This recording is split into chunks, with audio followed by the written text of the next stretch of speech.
العارفين بروح وصالح وصلى الله على سيدنا محمد النبي الأمي وآله وأصحابه وأزواجه أمهات المؤمنين وذريته وأهل بيته وأولياء أمته علماء ملته وفقراء طريقته السلام عليكم ورحمة الله وبركاته. يا عباد الله يا أيها الحاضرون، آپ سب کی خدمت میں سلام عرض کرتا ہوں، ان کی خدمت میں بھی جنہیں میں دیکھ سکتا ہوں اور ان کی خدمت میں بھی جو مجھ سے میری نظروں سے حجاب میں ہیں، پردے میں ہیں، کہ ایمان بالغیب رکھنے والوں کا عقیدہ یہ ہے کہ وہ بھی موجود ہیں جنہیں ہم دیکھ سکتے ہیں اور وہ بھی موجود ہیں جنہیں ہم دیکھ نہیں سکتے۔ ان کی شہادت کے بعد ایک طرف یہ مطالبہ بھی حق تھا کہ ان کے خون کا بدلہ لیا جائے، اور یہ کوئی نئی بات نہیں تھی۔ یہ ام المومنین سیدہ عائشہ صدیقہ رضی اللہ تعالیٰ خود حضور کی سنت پہ عمل کر رہی تھیں۔ آپ کو معلوم ہے بیت رضوان کا واقعہ کہ جب آپ حج کے لیے سرکار نے ارادہ فرمایا عمرے کا، اور وہاں اجازت کے لیے پہلے امیر بنا کر، پہلے قاصد و سفیر بنا کر سید عثمان رضی کو بھیجا گیا، یہ خبر آئی کہ عثمان شہید ہو گئے، تو حضور صلی اللہ علیہ وسلم نے خود اپنا دست مبارک یہ کہہ کر آگے بڑھایا کہ یہ ہاتھ عثمان کا ہاتھ ہے، کون ہے جو عثمان کے خون کا بدلہ لینے پر میرے ہاتھوں میں بیعت کرتا ہے۔ اللہ اکبر۔ اللہ تعالیٰ کی طرف سے آیات بھی نازل ہو گئیں، ان الذین یبایعونک انما یبایعون اللہ ید اللہ فوق ایدیہم۔ اے پیارے حبیب، جو تمہارے ہاتھوں میں بیعت کر رہے ہیں وہ تمہارے ہاتھوں پہ نہیں، اللہ کے ہاتھوں میں بیعت کر رہے ہیں۔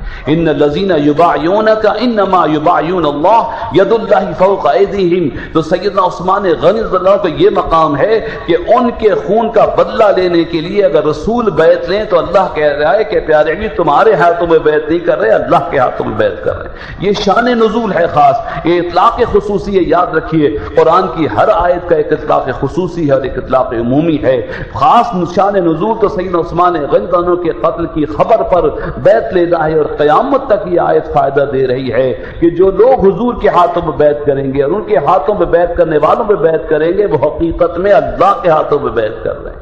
ان الذین یبایعون انما یبایعون ید اللہ فوق ایدیہم۔ جو حضور کے ہاتھوں میں بیعت کرے ایسے ہیں جیسے اللہ کے ہاتھوں میں بیعت کی، اللہ کا ہاتھ ان پر ہے۔ لہذا ام المومنین نے اگر قتل عثمان، خون عثمان کا قصاص لینے کے لیے مطالبہ کیا تو غلط نہیں کیا، سنت رسول اللہ صلی اللہ علیہ وسلم ہے۔ سیدنا مولا علی کا من کیا فرمایا پہلے حکومت تو قائم ہو، عدالت تو قائم ہو، گواہ آئیں۔ سب جانتے تھے مروان کی سازش ہے۔ الزام کس پہ تھا؟ جناب محمد بن ابی بکر پہ تھا، جن کا بیان میں ابھی کر رہا ہوں تو میں نے سامعین میں ایک کیفیت محسوس کی کہ حضرت ابو بکر صدیق کے بیٹے ہیں جناب محمد بن ابی بکر، کیا انہوں نے سیدنا عثمان رضی اللہ عنہ کی داڑھی پکڑی؟ سننے میں، قبول کرنے میں تھوڑی دیر لگے گی۔ تاریخ الخلفاء پڑھیے، تاریخ تبری پڑھیے، ابن اسیر تفسیر پڑھیے، اللہ اکبر، آپ کو واقعات کا علم ہوگا۔ محمد بن ابی بکر کون ہیں جن پر قتل عثمان کا پہلا الزام ہے؟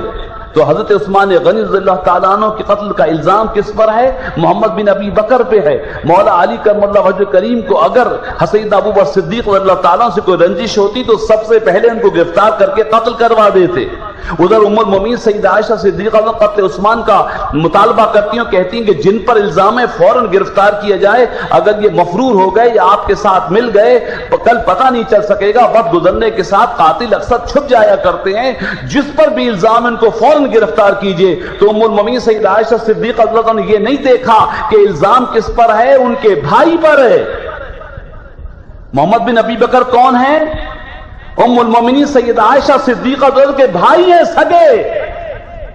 ام المومنین بھی ہم اس لیے کہتے ہیں کہ قرآن شریف میں اللہ تعالیٰ نے فرمایا النبی اولا بالمؤمنین من انفسہم وازواجہ امہاتہم، جو نبی کی ازواج ہیں وہ مومنوں کی مائیں ہیں۔ اس لیے ہم کہتے ہیں اور سب کو کہنا چاہیے، جو خود کو مومن کہتا ہے حضور صلی اللہ علیہ وسلم کی ہر زوج کو ام المومنین کہنا ہوگا۔ مسلمانوں اختلاف کو، تفریق کو ختم کرو۔ آنے والے زمانوں نے ہمیں اتنا جدا کیا، توڑ توڑتے چلے گئے اور ہر توڑ کے لیے ایک ان کو اور ضرب مارنی تھی، دیوار کو توڑتے چلے گئے، ضرب مارتے چلے گئے۔ کربلا کے میدان میں حق و باطل کی فصیل خون حسین ہے، یزید ملعون ہے، یزید پلید ہے۔ ہم یزید کے ساتھی نہیں ہیں، یزید کو ماننے والے نہیں ہیں، ہم حسینی ہیں، امام حسین کے ماننے والے ہیں۔ لیکن کربلا کے واقعات ہی اختلاف کا سبب نہیں ہے۔ پھر مسلمانوں کو علیحدہ کرنے کے لیے لوگوں نے صحابہ کرام کی اینٹوں کو علیحدہ کرنا شروع کیا، یہاں تک کہ آنے والے لوگوں نے اسلام والوں کے درمیان وہ اختلافات چن چن کے نکالنا شروع کیے کہ اگر سنتوں میں اختلاف ہے تو اس کو اختلاف کا سبب بنا دیا، فقہی مسائل کا اختلاف پیدا کیا۔ نہیں، یہاں تک جرأت ہو گئی کہ حضور صلی اللہ علیہ وسلم کی ازواج مطہرات پر بھی الزام لگائے گئے اور مسلمانوں کو تقسیم کر دیا گیا۔ ازواج میں بھی منتخب ازواج کا ذکر ادب سے کرو، اور ام المومنین سیدہ عائشہ صدیقہ کے بارے میں ایسی حدیث اور ایسی روایات بیان کرو اور ان پر کلام کرو کہ جن سے ام المومنین کی تعظیم میں کمی ہو۔ بتاؤ ایک رسول جو اپنی بیوی کی اگر اصلاح نہ کر سے نعوذ باللہ تو وہ کیا کامیاب رسول ہوگا؟